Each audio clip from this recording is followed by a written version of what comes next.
Okay, working on the intro for the November release. Trying to do one release a month here.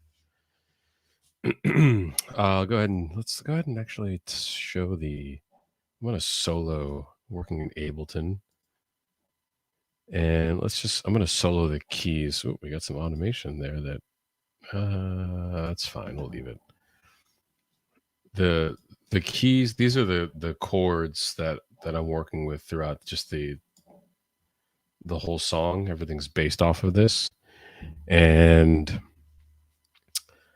yeah, I'll just play those, solo those, and that'll give you an insight into kind of the foundation for the track. Here we go. And it's not playing. Why not? Oh, because I got these sends all the way up. And so this is actually the version of this. This is 9/9/21 evening chord gen. So I just do chord gen sessions in the evening. So I actually use these from Il Gates. Shout out to the producer Dojo. I use these knobs to actually play in using. I got the Ableton push over here to the side. Is that showing it? Yep. So so I use the push, and I've got the MIDI fighter here. So I actually will write out okay, here's the intro, here's the break, here's the drop, and then I'll play those in live. Play those in from one section to another, as opposed to just sort of sequencing it out in arrangement view, which is something I got from Producer Dojo, which has actually been a really good tip for consistently making tracks. But because of that, there's a bunch of automation here that is from yesterday night's session that is going to affect what I hear. So for instance, the frequency here was a little bit not all the way up. Knob fade to gray, which is sort of like a fade out effect.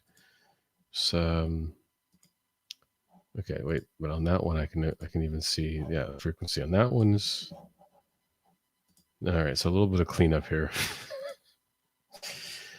I think everything else should be good. Let's see if we can actually hear the keys now. Yeah, here we go.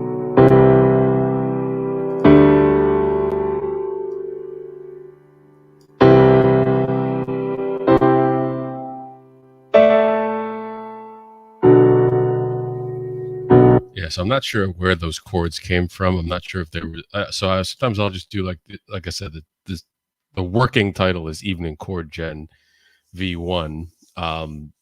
So like in the evenings, I'll just start pressing buttons on the push here. But I have a rack that helps with again from the Producer Dojo, something I learned how to do there, where I'll just what? Apple F.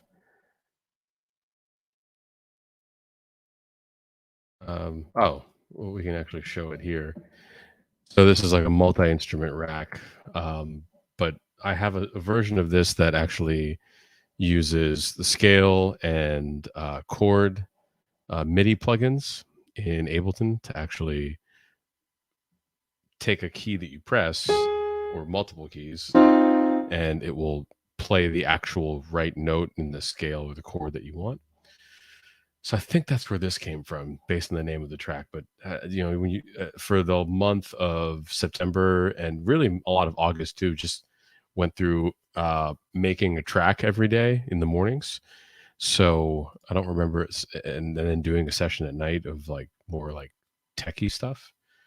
Again, another recommendation from the Producer Dojo. So not sure if that's where this came from, but I think it is. Anyway, those are the keys. We're just working on the intro right now.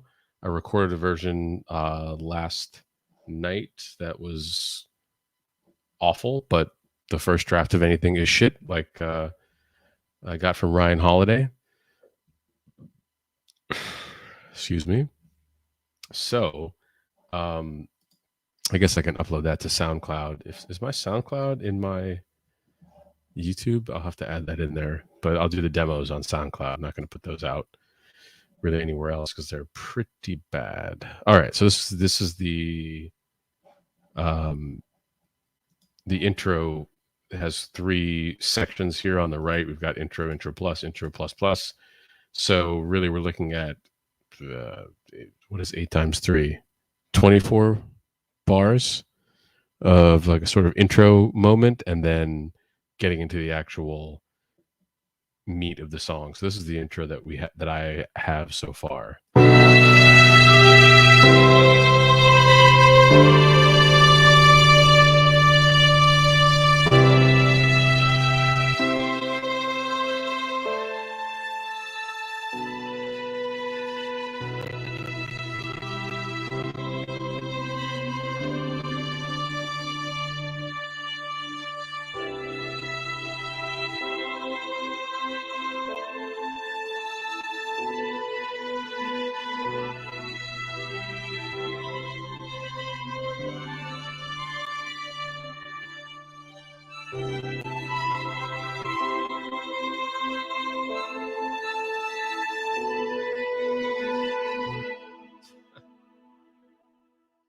I don't know if it's like the headphone effect, but I actually like that a lot better. When I listened to it last night, I was like, just record it, put it on an MP3, put it in your folder, and then do a new version the next night. But I actually kind of like that. So things we can add. So we've got keys, obviously, going through the whole thing. Choir comes in. I've split the choir into 2 channels. There's a channel for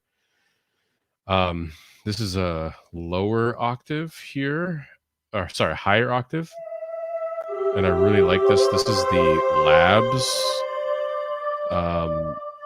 Spitfire audio. It's a free VST, and it's got a lot of, so you can buy some and actually I think the Labs is free. So I have all these different, sort of instrumentations, and then they have a choir one that I'm using here. Arctic Swells is another track that, or I have another track that has a sort of, I used one of the Arctic Swells packages here that I really want to turn into a full track, but that was just messing around at night and it sounded great.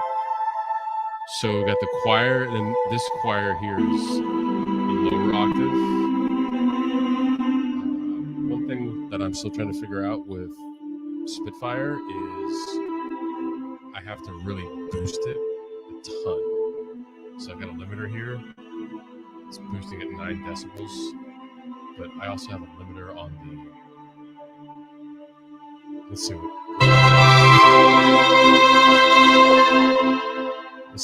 see what turning the limiter off on the channel or the group does for the first bit. I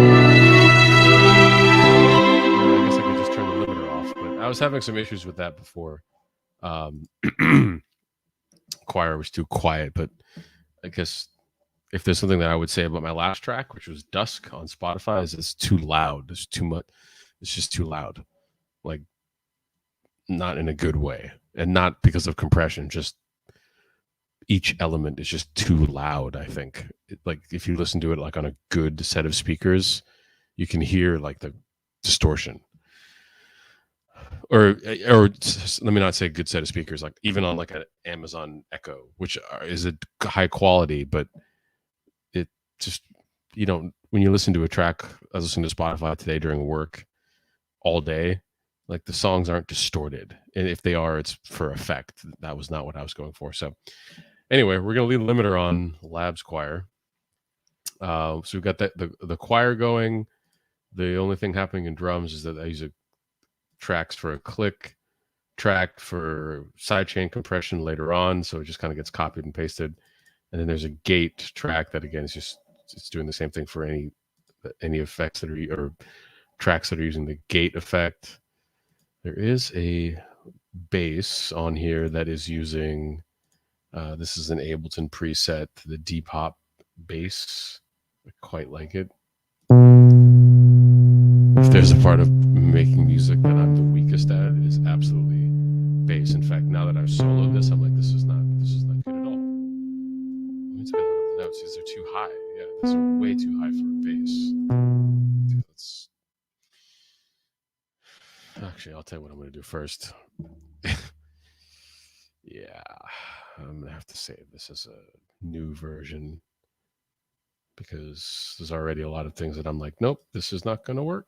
So I need to versioning your tracks, something I learned from Armin van Buren and his masterclass, masterclass.com. Really entertaining masterclass, but also very informative. Definitely my favorite producer, DJ. But that masterclass was pretty good. And versioning tracks was something that I picked up from that. Let's see.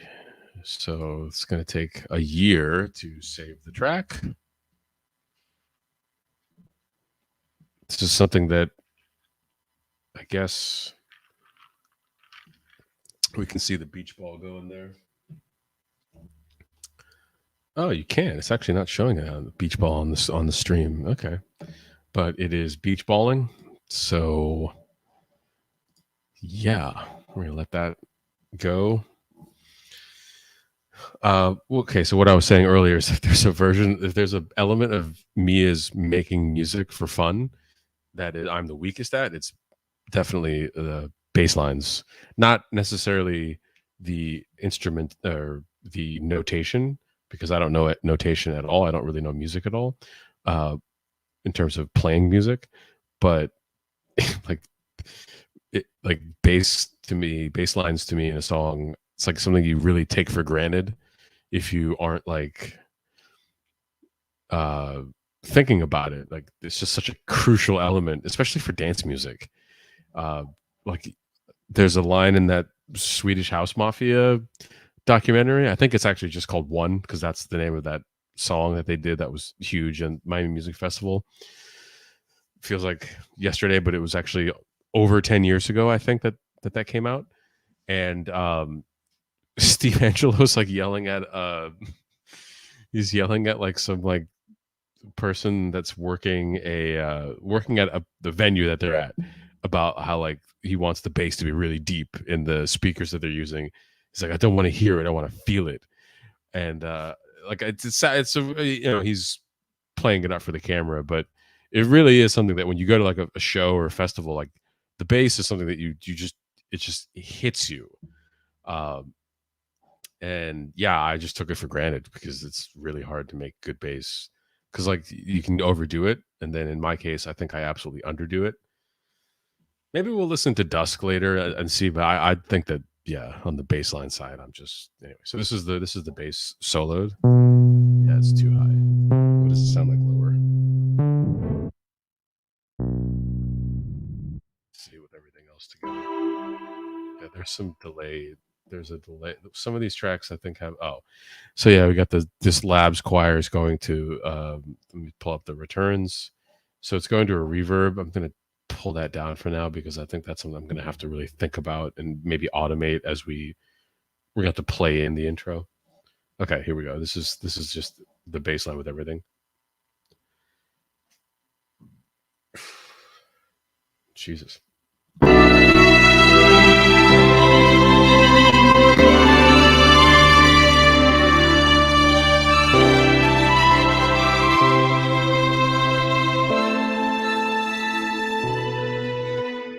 Some parts of it that are just too high. I'm just gonna take out. Why are those?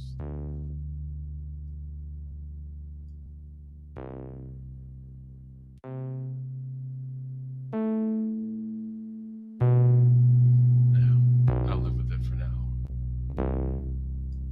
So the B1 is just this basic element of the one note at a time. And then I think in B2 we have some automation where the arpeggiator comes in. Yeah, the arpeggiator comes in.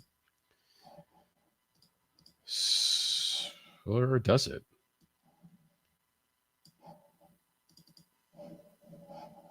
It's solo. Okay, it's soloed still. Yeah, so this lane here showing the automation is still on for B2. So it's going at 1 eighth note. Yeah, I can see that actually a lower octave is really going to be crucial for the arpeggiated parts of it for sure. Okay, so I'm just going to duplicate this. And for B2, go to the notes. I'm going to fold because this is. Will let me bring it down if I do that? Yeah. So let's play this one. Yeah, I like that. It sounds like closer to a real bass line.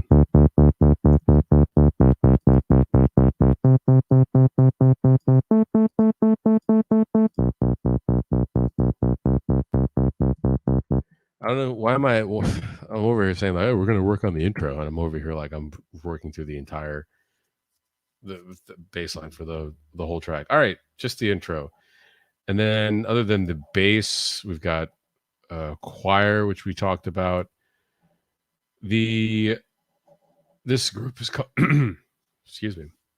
This group is called Melody. These are going to have to get broken out. Well, actually, no, maybe not, because there's not that many elements in here. But Melody is just a generic group that I use in the Ableton template that starts up when I make a track. But these are just it's going to get renamed. But there's this is a resample from a part later in the track. I think it actually happens in like after the drop, where there's I resampled it from actually something that was sent to a return track. It was like a delay, I believe, and it sounded pretty cool. And it was something that I thought would be fun to have early and then come back to later. I think it comes up in this element. So this is the resample portion. Where'd my audio go? Why is it just stopping like that? That's probably something happening in here. No idea. Is that happening anywhere else? So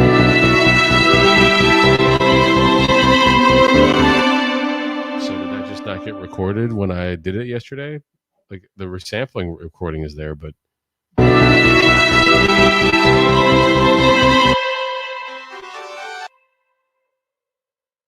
really, really annoying.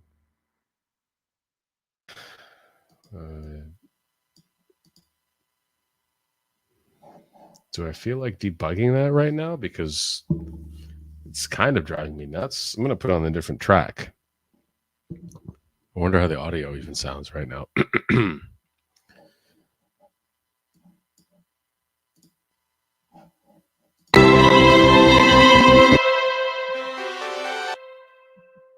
Okay, so now I'm going to take it out of this group because I'm starting to get really... Technology has really just been having a fun time with me today. Okay, so here's an audio track that's not in the group. I'll put the track on there. I don't even think I played it all here. It's just not playing. Why are you not going to play? You're just a random audio track. This can't be because I'm soloing and queuing, can it?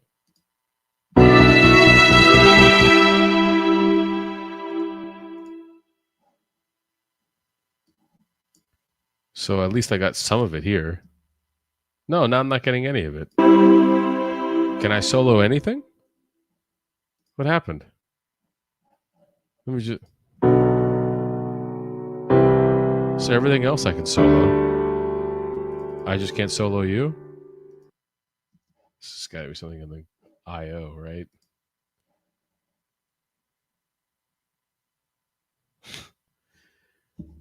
Okay. Audio from... There's no audio from anything. Just play it.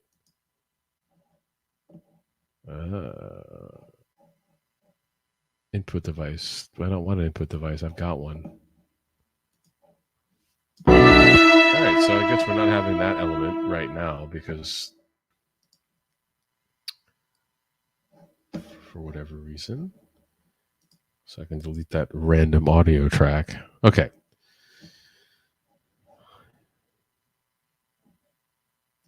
I'm actually just going to, I'm not going to disable it, but so that's the elements of the intro. We're going to have to add some sort of riser or build up because right now it's just very bland, but let's play it again.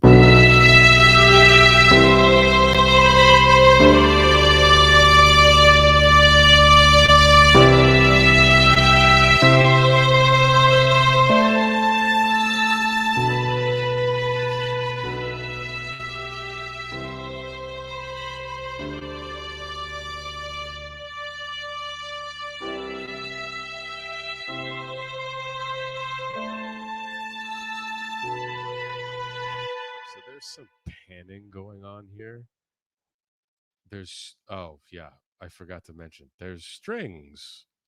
There's some panning going on here. And this is also being sent to reverb, which I'm going to take down for now. I don't know where this, again, this is spit strings.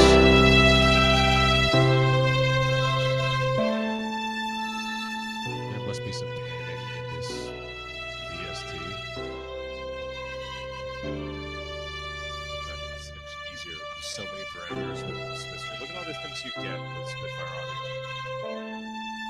It's pretty awesome. But there's some panning because it's all left side for me, which is stereo pan. It says it's centered, so it might be something I'm doing. So there's strings, keys, bass.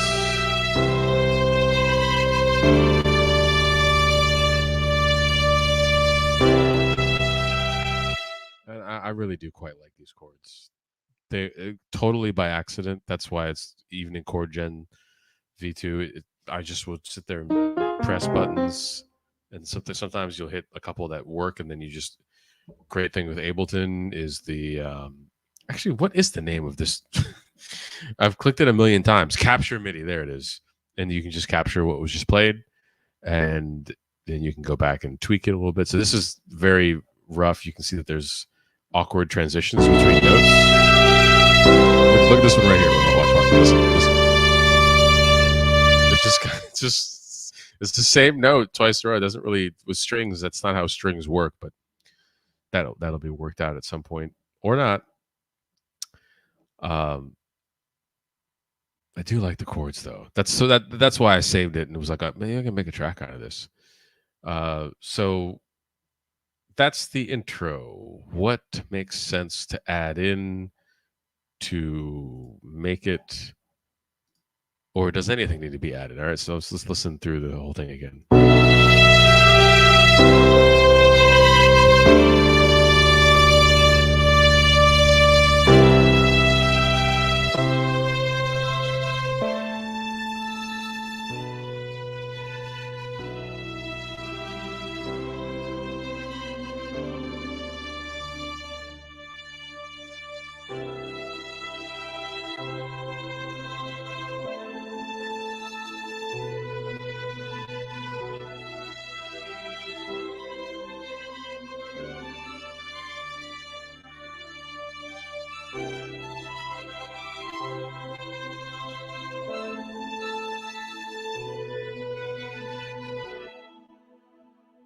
So I mean, it is building to something, right?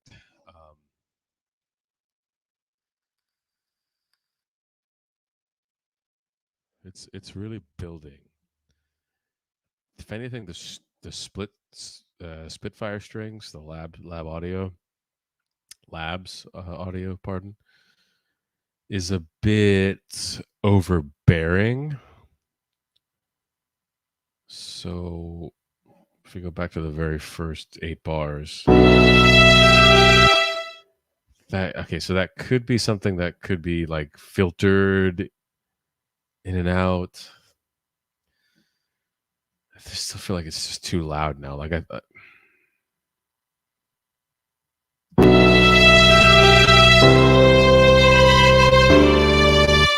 think it's too loud. This is just one. It's just one channel too. So eventually, it's going to be. It's going to at least be duplicated and like panned a little bit. But for now, it's just. And okay, I wonder why it's too loud. It's because I got the limiter on it because I was not happy with the loudness when I was quote unquote demoing. Let me just turn the limiter off and see what it sounds like with everything.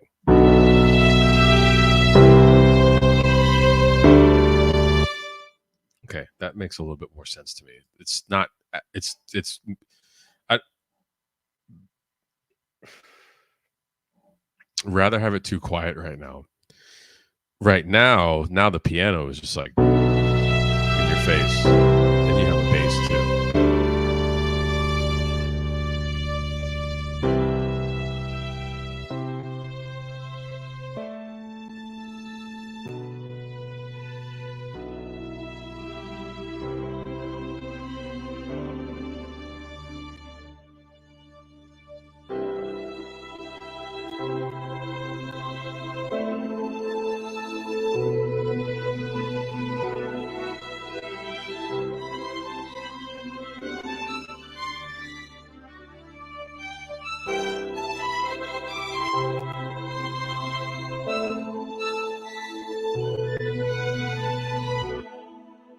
So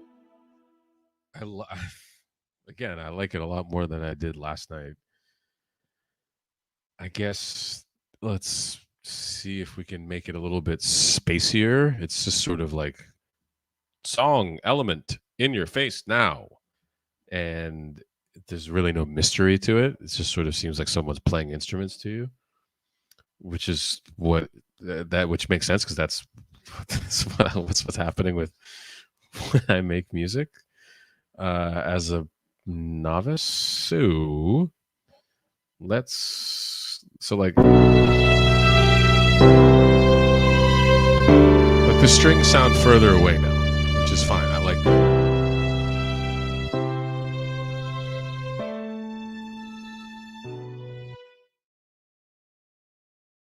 I just don't want to have to automate that though.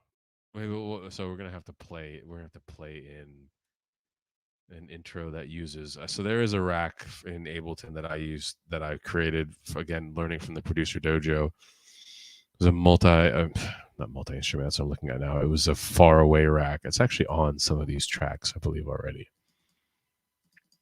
Can you open, please? Yeah. So there's a far away rack here that will kind of allow you to EQ things with reverb that and mess with the width that will sort of give it some space. Because I mean, intro is not interesting if it's already all right there. Now in the demo I did last night, you like EQ or low pass filter open up so that it starts soft, basically muted, and then it opens up. But we can try to be a little bit more interesting than just EQing, right? It's not a DJ gig yet. So to make it across all of these. Okay, so then, all right, well, no. That's okay, that's fine. We can start with... Got the Ableton pusher. Oh, I don't have the other camera set up, so you can't even see the push.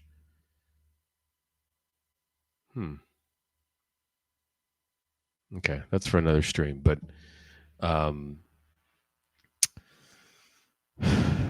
yeah, we can use the push. If I go into the... Yeah, it actually lets me control the far away rack here.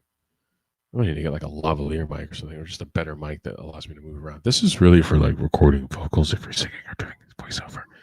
Not really for like following somebody moving around a bedroom studio. All right, well, let's just manually do it right now with the far away rack.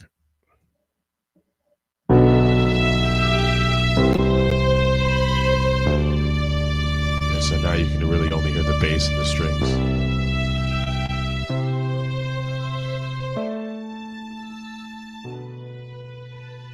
Okay, so I like that. We might need that on all things. So how do we have to put that onto a?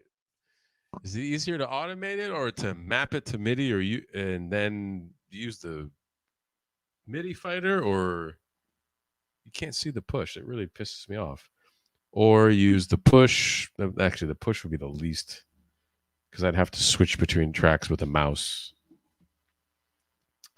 or in this case, groups because everything is grouped. But to like bring, and then of course, like you can't really automate across clips, but we're not really doing that, are we? We're just no, we are. So it's going to be a combination of the push and mapping. So the MIDI mapping here is set up for this is the MIDI mapping for yesterday's session recording to the actual arrangement view, which I deleted and now saved this to a new version that's in V1. It has that. So that would mean a new MIDI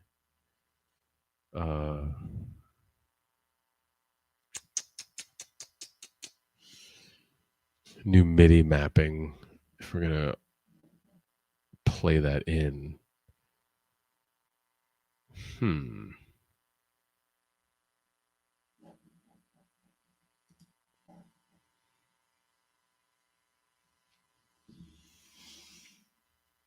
Let's see what the push allows me to do, even though I just said I'm not going to use it.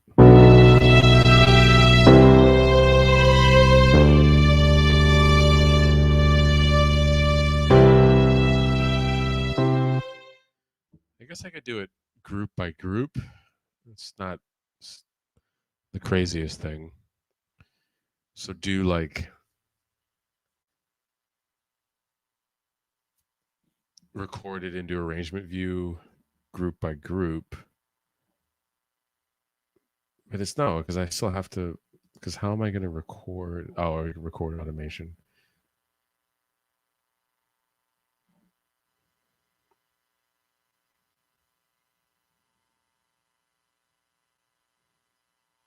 Okay. All right, let's try. Let's just try it and see what happens here. Okay, so I'm just going to record. Okay, start with the. Yeah, that's the one. Okay, so start with it really low. So we're just working on the keys right now. Just start with it really low. If you can see it down here, start with it really low and then open it up. And then we'll do that. That's affecting the whole group, but record that. And then we can move on to the other elements that also have the faraway rack. If there was a way, I'm not even going to think about it, but to duplicate it, like macro it across groups, but that's not needed. Okay, it's needed, but it's we can get around it. Okay, so let's record. Why does the piano one have a automation? And I'm going to go ahead and rename this. This is intro keys.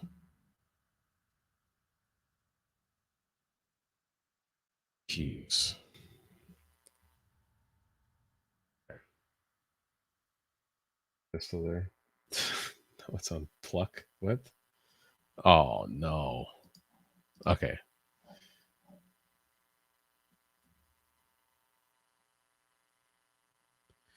All right, we're just gonna record for 8 bars and just bring it up slowly.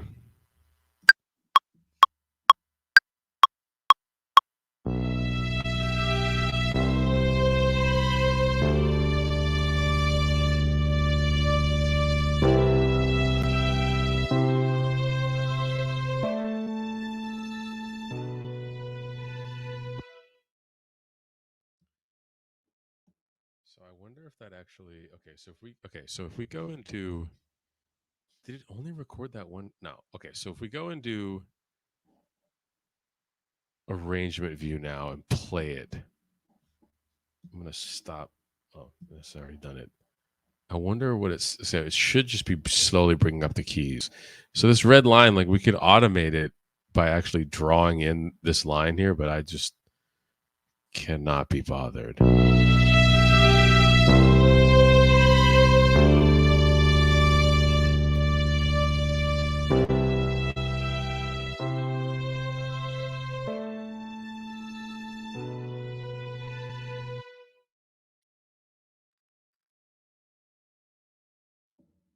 So now you've got it's sort of automated in, but now I'm thinking that automating all of that is, or sorry, not automating all that. Recording all that in actually would probably not take as much time as just doing this. No, give me just one night. Uh-oh, late night dance party's happening tonight. I can already feel it.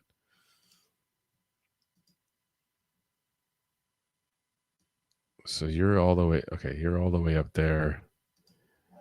And then I believe, yeah, we're just going to automate it. Let me just try it before I say, oh, I'm not doing that anymore, or I'm not doing that again.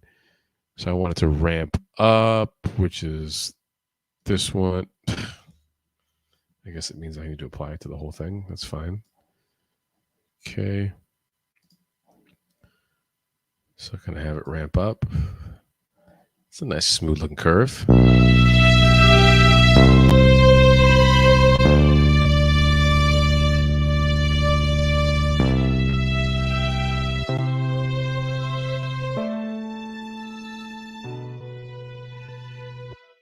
So if anything, I mean, it's kind of funny that I'm trying to like get this going with the piano. The piano really is something that you don't really need.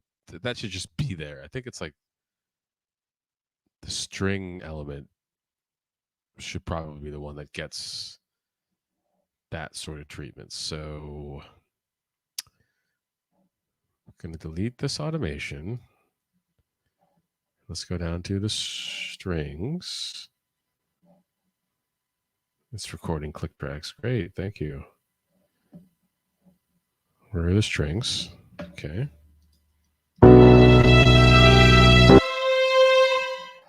Okay. Oh, wow. So this is another fascinating element here, is that no, let's just keep the automation on the groups. I'm not even going to mess with that. I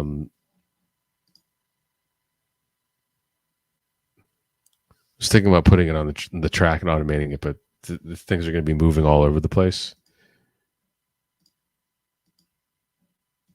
So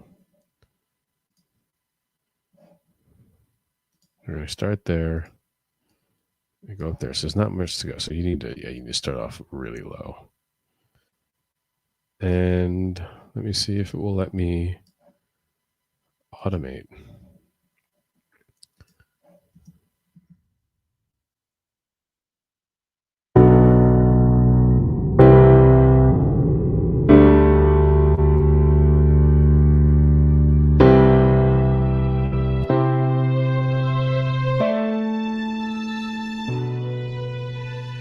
Okay, so the 0 point is not the best. Okay, so we need to do a 0 point that is not the absolute bottom.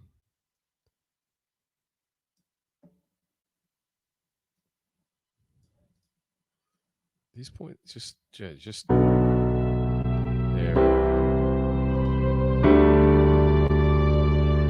Just kind of ramps up a little bit.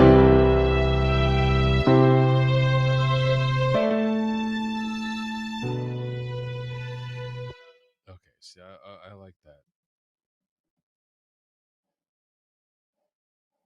And if we come back in here.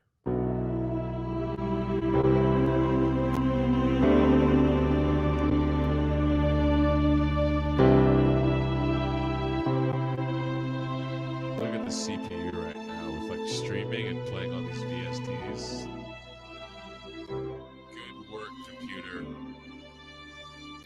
Yeah, I wonder how laggy it's going to look on the stream. I can't wait for watching.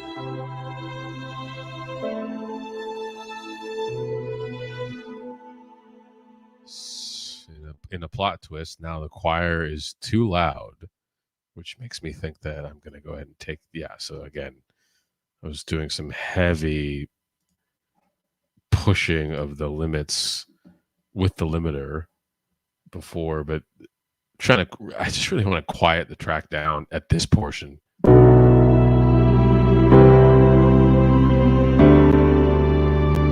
can barely hear the strings.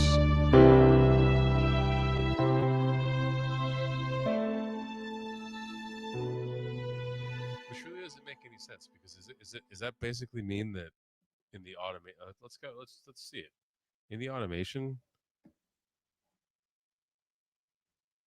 Where? Oh, instrument. Okay, so it's going to do that every time.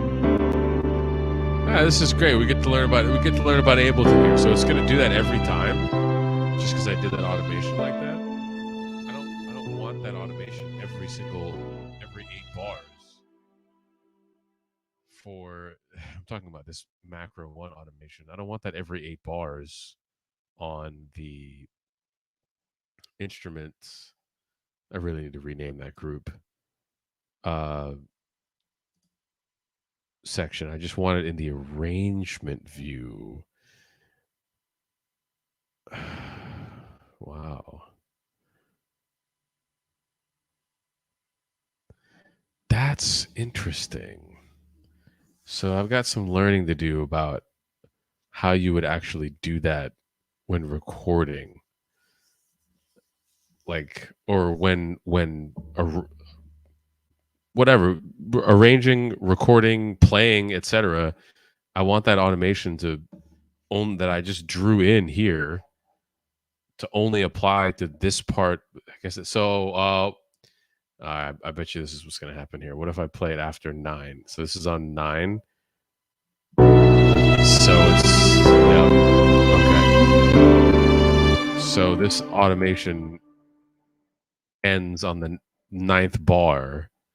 But if I come in here and hit stop on everything, it's going to go back to the automation point at the first bar, which is at the starting point, which is at the 77. Which I'm like, okay, so all right, that was a quick lesson for me. Okay, so that makes sense. So how to deal with that? So that just means that I'll have to use. Oh, actually, wait a minute. No, not follow.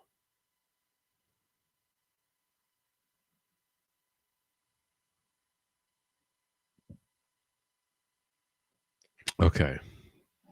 So just a recap of we're gonna wrap up here.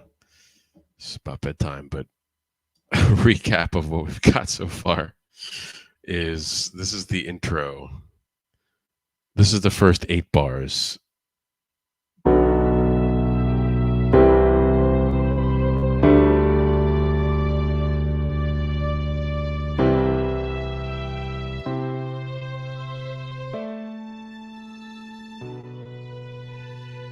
All right, I can live with that. As far it sounds, I like it in my headphones at least. Okay, so we'll be streaming up tomorrow. We're gonna finish. We got to fit the name of it's. We got to finish the intro because we've got 16 more bars of that, and then we still haven't added any effects. There's no whoosh. There's no risers. There's actually no sound effects at all. It's just instruments talking to you and a choir VST. So we got to finish the intro, and yeah. So we'll see you then.